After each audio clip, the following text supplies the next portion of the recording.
Olá, tudo bem, gente? Meu nome é Scarlett Guimarães, esse aqui é o Scar Around. Aqui eu falo sobre os intercâmbios de au pair, sobre como é que foi nos Estados Unidos, Holanda e sobre como é que é a vida agora em Portugal.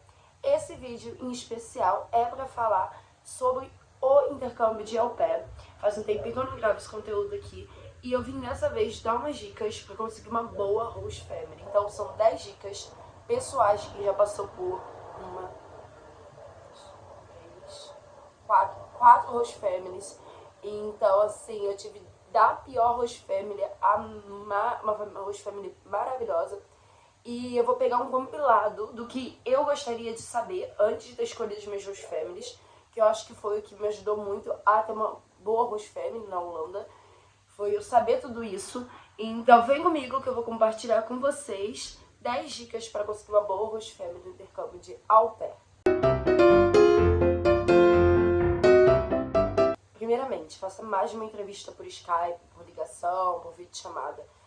Mais de uma, pelo amor de Deus. Uma só não é suficiente. Não importa quanto vocês troquem mensagens, quantos e-mails vocês troquem. Tem coisas que você só percebe olhando pra pessoa. Tem coisas que você só vai perceber o tom que ela tá falando, o que ela realmente quer dizer com aquilo quando ela estiver falando pra você. Então, nessas entrevistas também seja inteligente. Pergunte. Pergunte tudo. Pergunte como é que é seu schedule, como é que é a rotina, o que eles esperam de você, como é o desenvolvimento das crianças, como eles educam as crianças quando elas fazem algo errado. Então, assim, eu tô falando de se perguntar, que parece a coisa mais óbvia do mundo, mas não é. Eu sei disso porque na minha primeira host family eu fiquei com vergonha de fazer certas perguntas. E, gente, tem que perguntar porque é a única forma de você saber. E vocês, sem saber as coisas básicas, é muito difícil. É muito complicado, porque você fica muito à mercê da sorte. E vou te falar uma coisa, amigo. Na vida de au pair, a sorte não ajuda muito. Então, assim, pra você ter uma boa host family, pergunte tudo. Além do que, essas perguntas mostram interesse. Então, quando você tá perguntando sobre as crianças, perguntando sobre a família, você tá mostrando que você realmente quer saber deles, realmente tá interessado neles, e você não tá indo lá só pra viajar, só pra viajar e tá em outro país. Então mostre que você realmente quer fazer parte daquilo. Mesmo que você não queira ser parte da família, você não queira ser um membro da família, você tem que entender que você tá morando com eles. Então você precisa mostrar interesse, você tem interesse por eles, porque você vai passar 1 ano ou mais morando com a sua família. Então vocês precisam ter um bom diálogo. Número 2, gente. Converse com a antiga au pair. Claro, se tiver uma antiga au pair. Porque quando eu terminei meu intercâmbio nos Estados Unidos, quando eu terminei meu último intercâmbio na Holanda, a au pair que tava lá, a au pair que foi entrar no meu lugar, ela não conversou comigo. Ela não pediu pra falar comigo. E eu sei que não foi minha host family que bloqueou ela de falar comigo. Eu sei que ela realmente não quis conversar com a au pair. E eu acho esse um dos maiores erros possíveis. Gente, converse com a au pair. Eu acho muito difícil a au pair realmente detonar a família, porque a pessoa fica com medo, ela tem filtros, fica com medo de dedurar. Mas ela vai te contar umas coisinhas, vai falar umas coisas que aí você tem que dar uma margem pra interpretação. Eu tô falando isso porque quando eu saí da minha família problema dos Estados Unidos, lá em Massachusetts, ela deu a cara de gente. Sério, eu odiava aquela família, eu passava mal. Eu saí de lá desesperada pra ir embora. E ela teve a cara de pau de passar o meu contato para as au pairs que ela estava me entrevistando. Gente, eu não cheguei, não detonei a família. Mas eu fui jogando uma coisinha aqui, uma coisinha ali, uma coisinha aqui, tanto que a menina que tava fazendo a entrevista falou, ai, cara, realmente acho que essa família não é pra mim. Eu não falei mal, eu falei a verdade, tipo assim, ela falou, alimentação, eu falei, olha, é bem complicado porque você tem que comer o que eles comem, e o que eles comem são comidas meio pesadas. Eu não falei pra ela que eu passei mal várias vezes com a comida. Eu falei que assim, eu não me adaptei à comida. Eles não te dão a liberdade de escolher a comida. Então assim, conversa com a antiga au pair. Ela pode não ser aquela coisa que te manda tudo direto, mas ela vai te dar umas boas dicas. Tipo assim, ela vai te dar alguma coisa ali que você pode pegar e ver a vibe. Número 3, também volta um pouquinho pra ideia da entrevista. Quando você estiver conversando com a família, faça situações hipotéticas. Às vezes a família vai fazer com você, mas eu acho legal você fazer também. O que são situações hipotéticas? Bote um cenário, por exemplo, estou com as crianças no café da manhã, preciso levar elas à escola, elas não estão comendo. O que eu faço nessa situação? Forço a comer, o que, gente, eu sou totalmente contra, mas muitas famílias têm isso, mas força a comer, leva a criança sem comer, bota a criança de castigo. Tipo, pergunte a eles, tipo, o que eu faço nessa situação? O que vocês fariam? Porque aí você vai ver a forma que eles educam. Talvez nem dê as opções de resposta. Deixe eles falarem. Porque a partir daí você vai ver a forma que eles educam a criança e você vai ver se adapta ao seu jeito de cuidar de criança, sabe? Número 4. Veja as coisas em comum entre você e a host family. Como eu falei, vocês vão morar juntos por 1 ano. Então é legal vocês terem coisas em comum. Vamos supor, eu sou uma pessoa que gosta de sair à noite. A família que eu vou é evangélica. É uma família que não bebe, que acha que a au pair tem que ser a pessoa mais caseira do mundo. Gente, vai dar ruim, vai dar ruim. Eu falo isso porque eu tive meu grupo de amigas de au pair. E cada uma de nós pegou uma família um pouco parecida com a nossa vibe. Por exemplo, eu sempre gostei de tomar cervejinha, sempre gostei de ir pro rolê. E a minha host family também. Tipo, minha host tinha uma vida muito ativa, ela ia em muita festa. O meu host dele não ia tanto em festa, mas ele sempre, tipo, todo dia ia beber aquela cervejinha, fazia um churrasco no quintal. E era uma vibe que eu gostava muito. Eu sempre fiz a pessoa do churrasco, da cervejinha. Então foi um match muito bom. A minha outra amiga, ela foi com uma família que proibia ao pé de beber. E não gostava que ao pé saísse. Um monte de coisa. E ela realmente era muito mais caseira. Ela quase não bebia. Então, assim, foram coisas em comum. Então você tem que ver, assim, um pouquinho qual é a vibe deles. O que eles gostam de fazer. Pra ver se você se encaixa ali, sabe? Pode ser que eles tenham tudo que você quer. Tipo assim, os benefícios do carro nos Estados Unidos, o Museu Card na Holanda, paga o transporte, etc.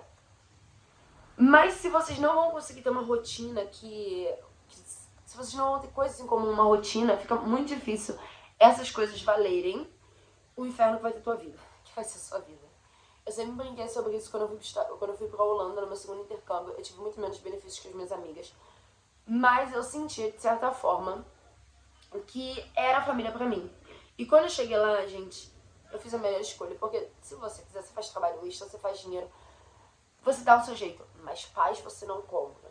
E eu falo isso porque eu passei perrengue, eu morei com famílias infernais, pra eu ver que a última que eu fiquei, que tipo assim, não tinha todos os benefícios, mas ali eu tava feliz. Eles não me enchiam o saco, eu tinha liberdade, ela se importava comigo. Então eu falo muito isso, dinheiro não compra felicidade.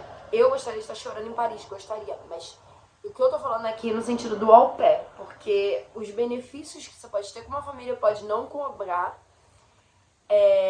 ao inferno que elas podem fazer da tua vida. Número 5. Eu acho que é número 5. Pergunte sobre feriados. Feriados. Se você vai trabalhar nos feriados. Se eles costumam viajar nos feriados. Se eles viajam. Se eles te levam pra viajar nesses feriados ou se eles vão te deixar em casa. Se eles vão te deixar em casa, quanto eles vão te deixar pra alimentação? Isso daqui não é pra não precisa perguntar. Vou dizer que não precisa, porque é óbvio que eles têm que te pagar, mesmo que você não trabalhe a semana, se eles estiverem viajando, porque é a responsabilidade deles. Mas eu já vi casos de menino que a família falou que não ia pagar aquela semana porque ela não estava trabalhando. Aí você faz o quê? Porque eles têm sim que te pagar. Então, essas outras coisas, eles também têm que te deixar dinheiro para alimentação ou comida para você comer. Mas pergunte, eu perguntei a antiga au pair que tava lá, eu perguntei como é que eles faziam, e ela me falou o valor que eles deixavam. Então, quando ela foi viajar, eu cheguei pra ela e falei com a família, eu falei, olha, vocês vão deixar o dinheiro e tal. Ela deixou menos do que ela deixava pro antigo au pair. Mas eu até entendo um pouco o cenário, porque eu era mais independente, eu ficava menos em casa e eu saía muito. Então, assim, eu não comia tanto em casa. Tudo bem que eles tinham que deixar o dinheiro da comida, mas como eles estavam tão acostumados com essa coisa de eu, tipo, ficar na casa das minhas amigas, eles sabiam que eu não ia gastar o mesmo da outra antiga au pair, que ela só ficava em casa, ela não saía, não tinha amigas. Mas ela também falou, Scarlett, acho que foi, sei lá, ela me deixou $70 por semana, alguns dias. E ela falou assim, aqui você guarda as notinhas, se passar não tem problema, eu reembolso o valor que você gastar a mais. O que, justíssimo, certo, não tá sendo boazinha, tá fazendo o trabalho dela, que é o certo. Número 6. Gente, essa é muito difícil, porque depende muito da idade das crianças. Mas tenta fazer uma videochamada com as crianças. Tenta ver ali como elas se comportam quando elas estão em um ambiente que elas têm que obedecer a alguém. Porque, claro, gente, isso não se aplica a criança de 3 anos, bebê, nada disso. Mas uma criança de 7 anos, de 7, 8 anos, assim, elas têm um entendimento melhor. Então, seu pai fala assim, ó, você tem que ficar aqui na frente, você tem que falar com ela, ver como essa criança vai se comportar, se ela vai obedecer, se ela vai sair correndo pela sala, porque também é uma forma de você ver como eles disciplinam as crianças. E também, gente, pra você ver a vibe, Vê se bate, se você gosta, se a criança tem interesse, se parece que vai ser alguém que vai te receber. Eu tô falando isso, mas as minhas crianças, quando eu cheguei no Holanda, eram muito pequeninas. A minha bebê nem tinha nascido, ela ia nascer quando eu chegasse. E eu tinha uma menininha de 3 e uma de 4. Então, assim, elas eram muito pequenininhas. Ela meio que deu o celular, mas elas mal conseguiam segurar o celular, sabe? Era uma coisa bem complicada, porque elas eram muito novinhas. Mas eu fiz nos Estados Unidos entrevista com as crianças. E puxa os assuntos aleatórios criança, meu. Se você tiver, sei lá, um negocinho Lego, brinca com eles na tela. Mas assim, tenta também ver essa vibe com a criança. Eu acho uma coisa importante, eu acho legal. Número 7. E isso aí eu vi muita ao pé se ferrando. Não dá match sem falar com os dois pais. Gente, é furada. Tem alguma coisa. Claro, se for single parents, não. Mas tipo, se for single mãe secundário, não. Mas se eles moram na mesma casa e só aparece um na videochamada, o outro não aparece, é cilada. É cilada. Por quê? Tá, pode estar ocupado, mas, mano, a pessoa, se ela se importa, se ela tem um ambiente familiar, ela quer ver qual é o estrangeiro aleatório que ela tá pegando de outro país pra vir pra casa dela, pra tomar conta dos filhos dela e morar com eles.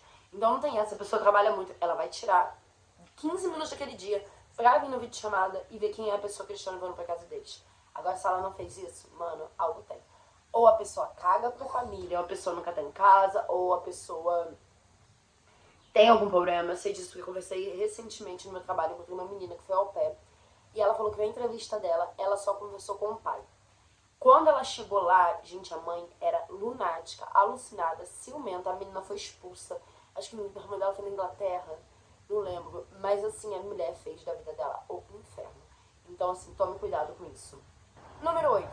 Pergunte como funcionam as horas extras. Pergunte assim, se eles costumam precisar. E se eles falarem que não, porque muita gente vai falar que não, você vai perguntar, e se? E se precisar, como é que funciona? Vai ser pago essas horas extras, elas vão ser abatidas na próxima semana. Como é que isso vai funcionar? Por quê? Gente, imprevistos acontecem, a criança pode ficar doente, eles têm que trabalhar, vai acontecer. Durante o ano inteiro de au pair da Holanda, só aconteceu uma única vez. E eu conversei com ela, falei como é que a gente vai organizar isso.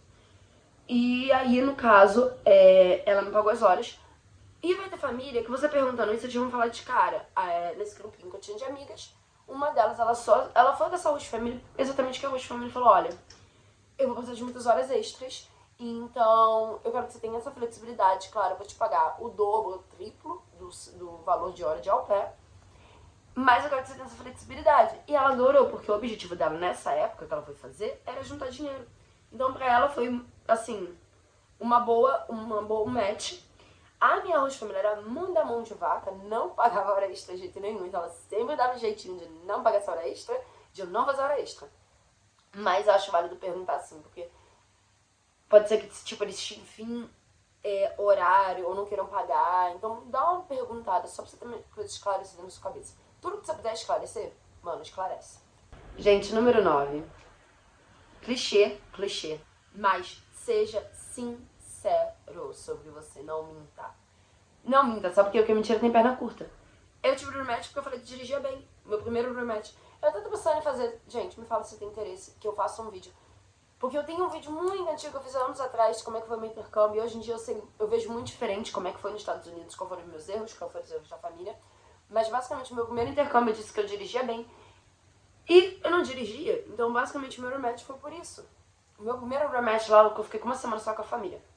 Então assim, seja sincero, você não precisa chegar pra falar pra pessoa se eu sou mó maconheira, fumo maconha todo dia, ou bebo pra caralho e fico na balada todo fim de semana. Não é essa sinceridade que a gente tá falando, a gente pode dizer. Simplificar um pouquinho essa sinceridade. Como a gente simplifica essa sinceridade? Falando coisas de dia a dia, por exemplo. Eu sou uma pessoa que gosta mais de ficar sozinha. Talvez eu não queira jantar todos os dias. Não sei se você precisa dar essa informação toda, mas joga assim no ar. Tipo, eu gosto de ficar sozinha, eu gosto de ter meu tempo off. Ou eu sou uma pessoa muito agitada, eu gosto de fazer muitas atividades. Ou se você é uma pessoa que gosta de coisas mais calmas, falar, tipo, eu gosto de fazer pintura, fazer desenho com as crianças. Fala real, assim, porque sempre vai ter uma família que vai se encaixar, sabe? A minha me perguntou muito sobre esportes, porque o meu rosto dela era personal trainer. Então, eu falei pra ele, eu realmente sempre fiz muito esporte, fiz muita coisa. E eu falei pra ele tudo que eu fazia. E ele adorou. E ele, quando chegou, ele falou, Scarlett, um dos motivos que eu escolhi foi essa, porque as crianças são muito agitadas e elas têm um pique muito agitado. Então, assim, eu precisava de alguém que fosse ativo. E se vocês verem meu vídeo aqui de rotina com criança, lá eu mostro só uma parte, mas a gente sempre tava fazendo uma coisa fora de casa, a gente sempre tava de um lugar pro outro lugar. Então, assim, vai ter criança que é super quietinha, que só quer ficar em casa, e você talvez seja o match perfeito pra sua família. Ou, existem diversos estilos de família. Então, assim, seja sincero sobre as suas preferências, sobre a sua forma de levar o dia a dia, a sua forma de viver, que aí você vai ter um match melhor. Assim, não vai ser uma coisa tão exaustiva pra você. Gente, número 10, dica de ouro é adquira experiência com crianças. Tenha muitas experiências. Por quê? Não só com crianças, com tudo que eles pedem. Porque quanto melhor, mais qualificado você for, melhor vai ser a sua host family. Pense que é o mercado de trabalho. Quanto mais skills você tem, quanto mais habilidades você tem, melhor o cargo que você consegue. E eu acredito que o au pair é muito parecido com isso. As melhores famílias vão procurar os melhores au pairs. E como é que é o melhor au pair? Isso é muito particular, é extremamente particular para cada família. Mas quando você tem uma experiência com muitas crianças, isso já te dá um glow. E eu sei que, gente, você não pega experiência com criança do além da puta que pariu, que não é assim. Mas tem formas de fazer. Você pode fazer trabalho voluntário. Pior que no Brasil, eu sei que é um pouco difícil, porque eu tentei muito na época, mas foi um pouco difícil. Mas, por exemplo, a ACD, sabe? A ACD é aquela do Teleton da SBT, sabe? Lá aceita trabalho voluntário com as crianças. Eu fiz lá, eu mandei meu currículo pela internet, liguei, eles aceitaram, fui lá. Escolas às vezes aceitam. Tenta ver alguém que você conhece. Faça trabalho de graça, tipo, trabalho de babá de graça, só pra você adquirir experiência. Tenta se envolver no meio de criança. Gente, pega um sobrinho, vai pro parque com o sobrinho, tenta fazer a criança brincar com as outras crianças ali, e você fica olhando todas as crianças, vê como elas se comportam, ou uma criança vai vir falar com você. Enfim, tenta se inserir no mundo infantil. Trabalhar com festas infantis é muito bom. Se você tiver alguma coisa, se você for da área de psicologia, a minha área não tem nada a ver, é muito difícil, mas assim, se você puder puxar a sua profissão pra você fazer um estágio nessa área, tente. Porque é muito importante você ter mais experiências, não só com crianças, eu digo experiência também com a língua, melhor. E quanto máximo você puder melhorar o seu inglês, melhor. Porque, é o que eu falei, você precisa se comunicar com a família. Então, se você tem um inglês ruim, é muito complicado. Nos Estados Unidos, eles são um pouco mais tolerantes com isso. Mas eu vi que muitas das minhas amigas tiveram as melhores famílias, elas tinham os melhores inglês também, porque elas conseguiam se comunicar, simples como água. Já na Holanda, normalmente, todo mundo que vai pra Holanda já tem um inglês bom. Não é um lugar que você vai pra exatamente aprender inglês, você vai pra aprimorar o inglês. E eu tô falando desse intercâmbio, a gente tem diversos intercâmbios, você pode fazer intercâmbio na França, então vai estudar francês. Tipo, melhore, quanto você puder melhorar você mesmo, suas skills, mais chance você tem de ter uma boa host family. Enfim, povão, esse aqui foi o meu vídeo com 10 dicas pra você conseguir uma boa host family. Se você já foi au pair, se você tá no processo, se você acha que eu deixei de falar alguma coisa, ou se você gostou de alguma dessas dicas, pode comentar aqui embaixo, porque pode ajudar outras meninas a ver também, tipo, isso aqui funcionou pra mim, eu consegui uma boa família e talvez eu não tenha passado pela minha cabeça. E é super legal a gente ajudar, porque o mundo de au pair é basicamente isso, gente, você cria uma família. Eu sei que eu demoro a postar aqui, porque a minha vida tá muito corrida, eu vim morar em Portugal, eu tenho que fazer uns conteúdos sobre isso, então assim, basicamente vai fazer quase um ano, e foi o rolê de achar casa, apartamento, emprego, toda a documentação e tal. Mas eu vou continuar postando umas coisas aqui do au pair, porque por mais que eu tenha saído do au pair, gente, o au pair não saiu de mim. Minhas amigas ainda continuam fazendo au pair, hoje em dia eu trabalho com muita gente, que é a área de turismo. E eu conheço muita gente que fez e eu ouço muitas histórias sobre experiências de outras pessoas que foram au pair. Então vai ter conteúdo aqui assim ainda, e vai ter conteúdo sobre Portugal, não vou prometer nada porque eu tô um desastre. E é isso, se eu ajudei de alguma forma, deixa o joinha aí, gente, por favor. Beijo, até a próxima.